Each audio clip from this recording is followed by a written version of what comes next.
મિત્રો આજના વિડીયોની અંદર આપણે ગુજકેટ 2020 ફિઝિક્સના પેપર સોલ્યુશનની ચર્ચા કરવાના છીએ। તો શરૂઆત કરીએ પ્રશ્ન નંબર 1 થી।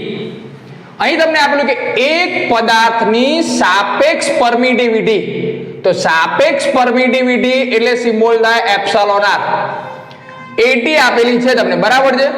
તો તેની વિદ્યુત સસેપ્ટિબિલિટી એટલે ખ્યાલ હોવો જોઈએ કે કાય શોધવાનું કીધું છે તમને, કાયની કિંમત શોધવાની છે। તો એકદમ સરળ પ્રશ્ન છે કે સૂત્ર તમને ખ્યાલ છે કે એપ્સિલોન r બરાબર 1 પ્લસ કાય। એપ્સિલોન r ની કિંમત કેટલી છે તમારી પાસે 80, કાયની કિંમત શોધવાની છે, સાદરૂપ આપો તો કેટલો જવાબ આવશે 79, બરાબર છે। એકદમ સિમ્પલ પ્રશ્ન પૂછેલો છે। સેકન્ડ, ચુંબકીય ક્ષેત્રનો સ્ત્રોત। હવે ધ્યાન આપજો, ચુંબકીય ક્ષેત્રનો સ્ત્રોત કીધું છે અને વિદ્યુત ક્ષેત્રનો સ્ત્રોત કઈ રાશિ છે, સદિશ છે કે અદિશ? તો અહીં તમારે કોન્સેપ્ટ ખ્યાલ હોવો જોઈએ કે વિદ્યુત ક્ષેત્ર જે રહ્યું એ ધન વિદ્યુત ભાર અને ઋણ વિદ્યુત ભારના કારણે ઉદ્ભવે, શું કીધું? વિદ્યુત ક્ષેત્ર ધન અને ઋણ વિદ્યુત ભારના કારણે ઉદ્ભવે। તો વિદ્યુત ક્ષેત્રનો સ્ત્રોત શું થયો? વિદ્યુત ભાર। અને વિદ્યુત ભાર કેવી રાશિ છે? અદિશ। વિદ્યુત ભાર કેવી રાશિ છે? અદિશ। એવી જ રીતે ચુંબકીય ક્ષેત્રનો સ્ત્રોત, તો ચુંબકીય ક્ષેત્ર ઉદ્ભવે કોના કારણે? વિદ્યુત પ્રવાહના કારણે। કોના કારણે? વિદ્યુત પ્રવાહ। અને વિદ્યુત પ્રવાહ એ કેવી રાશિ છે? અદિશ। વિદ્યુત પ્રવાહ કેવી રાશિ છે? અદિશ। તો આ પ્રશ્નનો સાચો જવાબ અદિશ અને અદિશ આવશે, બરાબર? ધ્યાન રાખવાનું આ પ્રશ્નમાં। નેક્સ્ટ, ભારતમાં દિલ્હી પાસે ડેક્લિનેશનનું મૂલ્ય કેટલું? તો ટેક્સ્ટ બુકનો પ્રશ્ન છે, બરાબર છે। જવાબ આવશે 0 ડિગ્રી 41 મિનિટ ઈસ્ટ, બરાબર। નેક્સ્ટ, સ્થાનાંતર પ્રવાહનો સ્ત્રોત શું? સ્થાનાંતર પ્રવાહનું સૂત્ર જો તમને યાદ હોય, I into D is equal to epsilon naught d phi by dt। અને d phi એટલે વિદ્યુત ફ્લક્સ અને વિદ્યુત ફ્લક્સનું સૂત્ર છે E into A। તો સ્થાનાંતર પ્રવાહ એ કોના પર આધાર રાખે છે? તો વિદ્યુત ક્ષેત્ર, બરાબર છે। તો કયું વિદ્યુત ક્ષેત્ર? તો બદલાતું જતું વિદ્યુત ક્ષેત્ર, કે જેમ જેમ વિદ્યુત ક્ષેત્ર બદલાશે એમ સ્થાનાંતર પ્રવાહ શું થશે? બદલાશે। તો જવાબ શું આવશે? આગળ બદલાતું જતું વિદ્યુત ક્ષેત્ર। નેક્સ્ટ, વાસ્તવિક ટ્રાન્સફોર્મર માટે સાચું શું છે? હવે જ્યારે વાસ્તવિક ટ્રાન્સફોર્મર આપેલું હોય તો હંમેશા ઇનપુટ પાવર કેવો હોય? વધારે, અને આઉટપુટ પાવર કેવો હોય? ઓછો, બરાબર છે। તો ઇનપુટ પાવર વધારે હોય, આઉટપુટ પાવર કેવો હોય? ઓછો। પણ જો તમને આદર્શ ટ્રાન્સફોર્મર આપેલું હોત અહીં આગળ, તો આદર્શ ટ્રાન્સફોર્મરની મેં ઇનપુટ પાવર અને આઉટપુટ પાવર બંને કેવા હોય? સમાન, બરાબર છે। તો અહીં જો શબ્દ બદલાય તો જવાબ બદલાઈ જાય।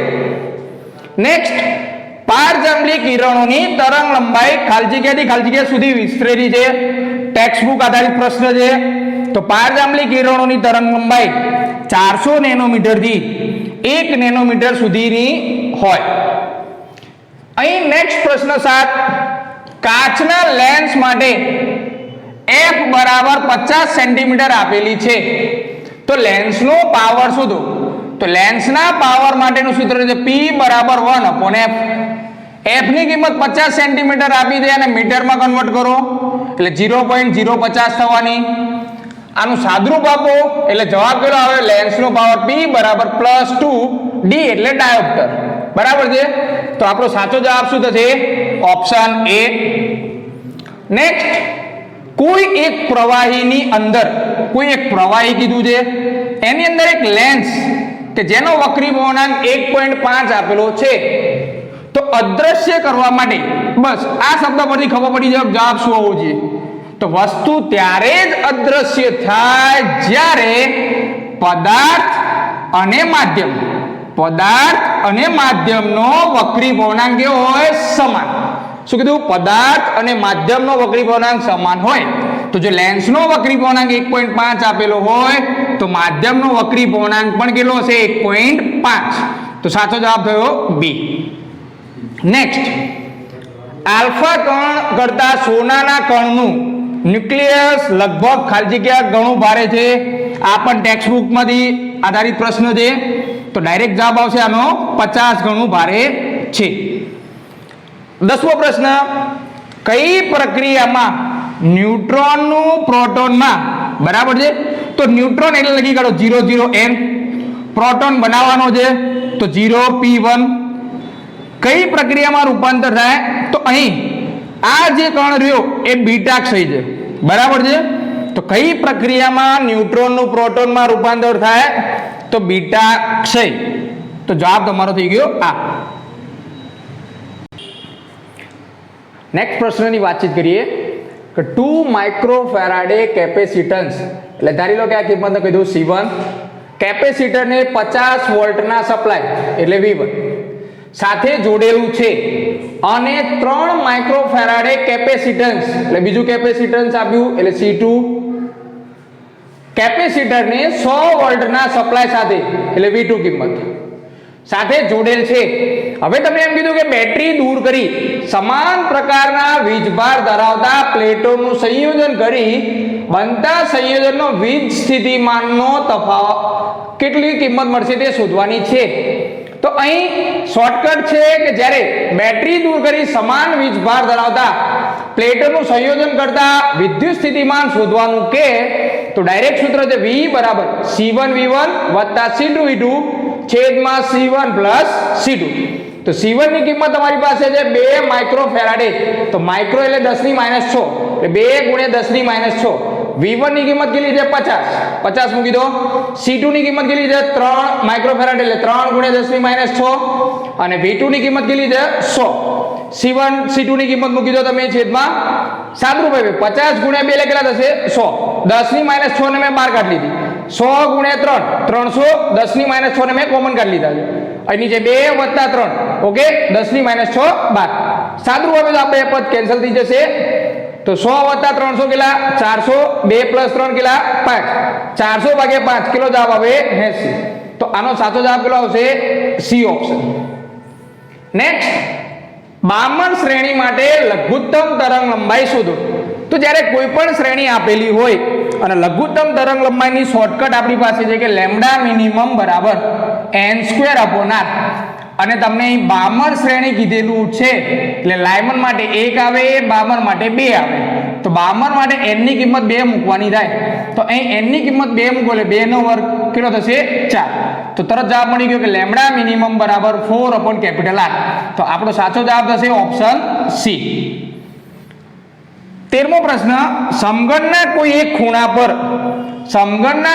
ખૂણા પર q વિદ્યુતભાર મૂકેલો છે તો કોઈ એક સપાટી પરથી પસાર થતું વિદ્યુત ફ્લક્સ શોધો.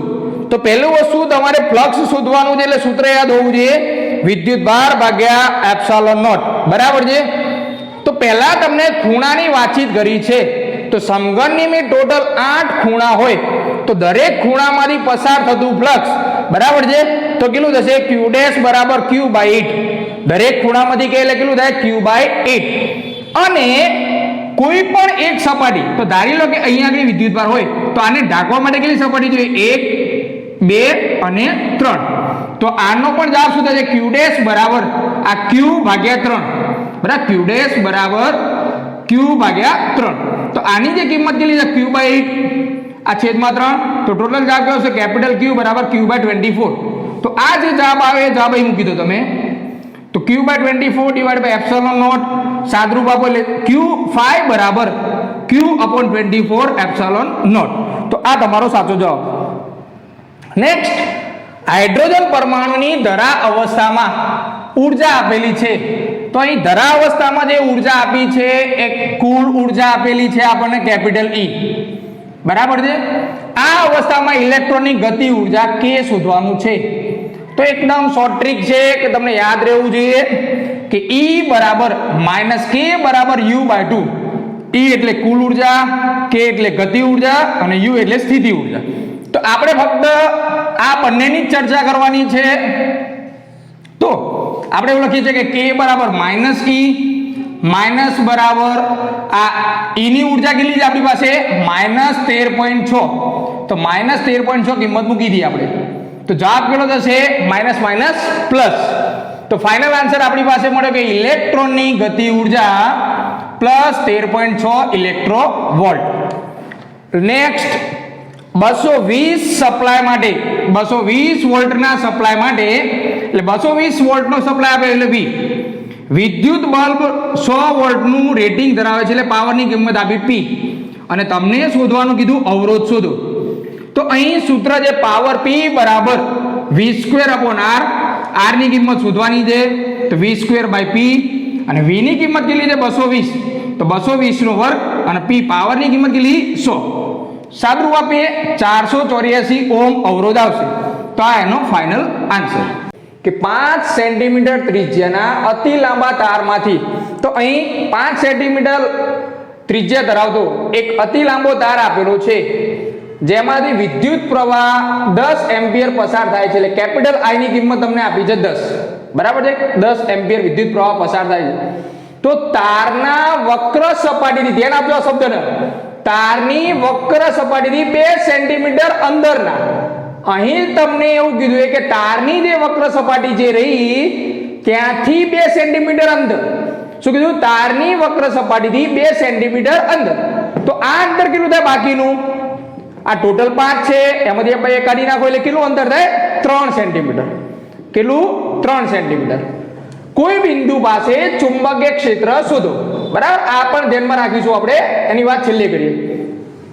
તો જ્યારે તમને આવું આપેલું હોય કે અતિ લાંબો તાર અને અંદરના કોઈ વિસ્તાર માટે ચુંબકીય ક્ષેત્ર શોધવાનું કે તો જેની શોર્ટકટ છે કે B બરાબર μ0I ગુણ્યા અંદરની ત્રિજ્યા છેદમાં 2π ગુણ્યા બહારની ત્રિજ્યાનો વર્ગ. તો અંદરની ત્રિજ્યા કેટલી લેવાની થશે તમારે 3 સેન્ટીમીટર અને બહારની ત્રિજ્યા કેટલી લેવાની થશે 5 સેન્ટીમીટર. તો કિંમત મૂકીએ μ0 ની કિંમત 4π ગુણ્યા 10 ની -7. વિદ્યુત પ્રવાહ કેટલો આપેલો છે તમને 10.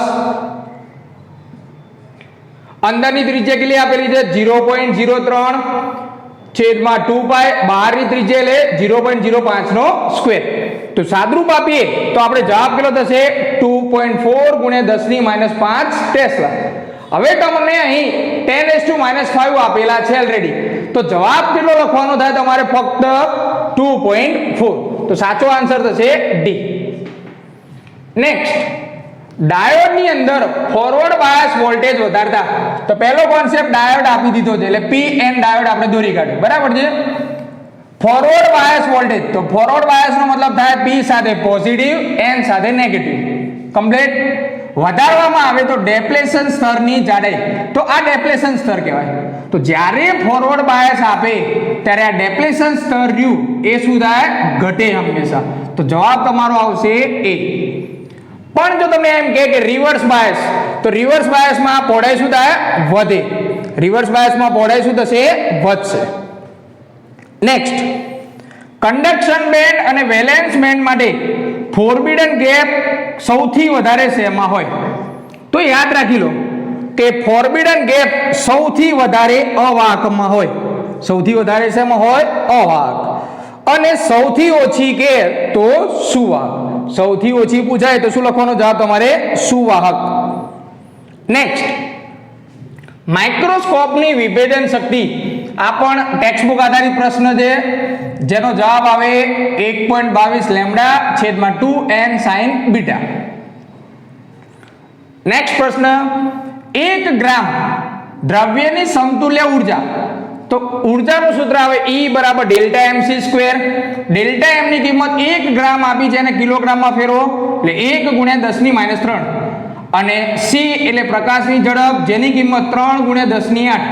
તો સાદરૂપ આપીએ તો આપણી પાસે કિંમત કેટલી મળશે 9 ગુણ્યા 10 ની 13 જૂલ. તો આપણો સાચો જવાબ થશે ઓપ્શન બી.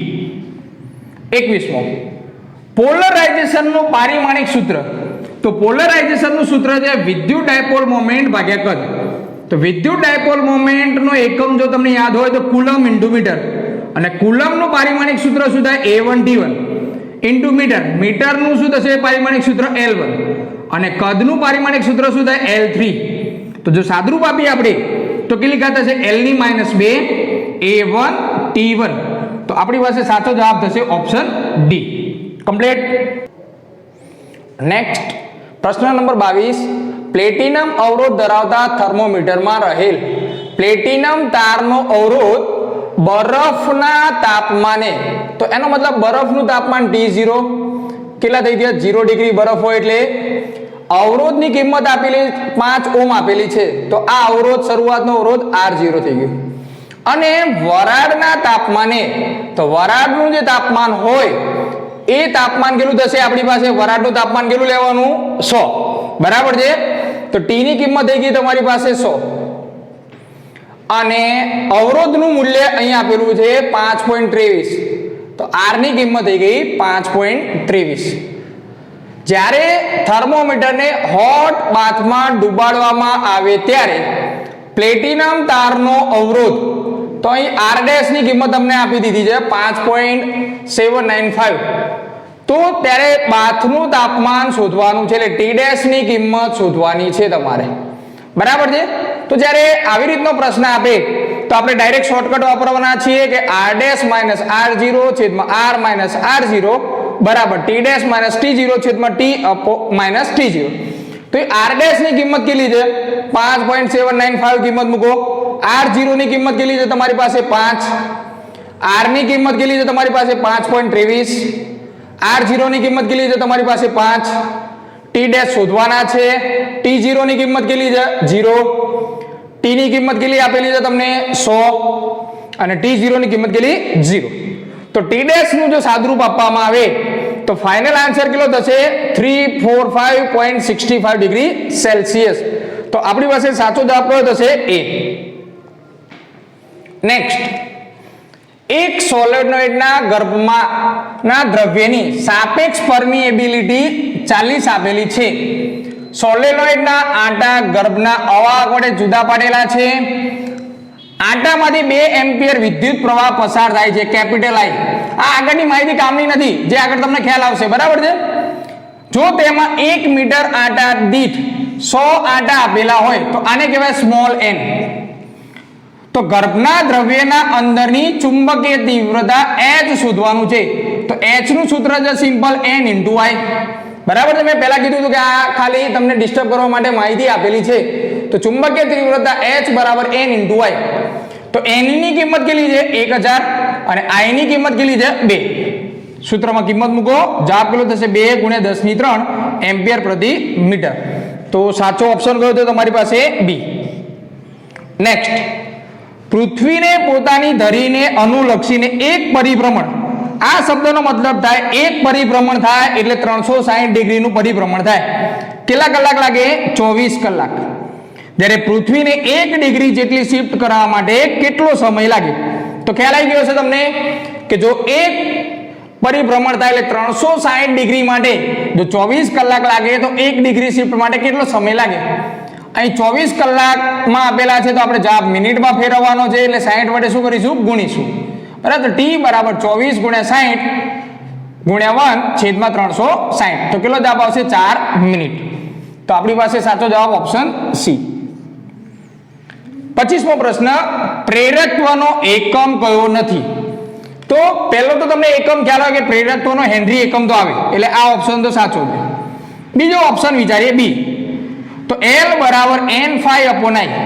N આંટાની સંખ્યા, phi એટલે વિદ્યુત ફ્લક્સ કે ફ્લક્સ, બરાબર છે. તો phi નો એકમ શું છે વેબર અને I એટલે વિદ્યુત પ્રવાહનો એકમ એમ્પિયર. તો આ ઓપ્શન પણ કેવો છે સાચો છે. ઓપ્શન C ની વાતચીત કરીએ તો L બરાબર -E/dI/dt. EMF નો એકમ વોલ્ટ આવે, સાચું. એમ્પિયર નો પ્રવાહનો એકમ એમ્પિયર અને સમયનો એકમ સેકન્ડ. તો વોલ્ટેજ આ સેકન્ડ ઉપર જતા રહ્યા ને એમ્પિયર નીચે, તો આ એકમ પણ સાચો છે. તો એનો મતલબ ઓપ્શન D કેવો થઈ ગયો ખોટો. કમ્પ્લીટ.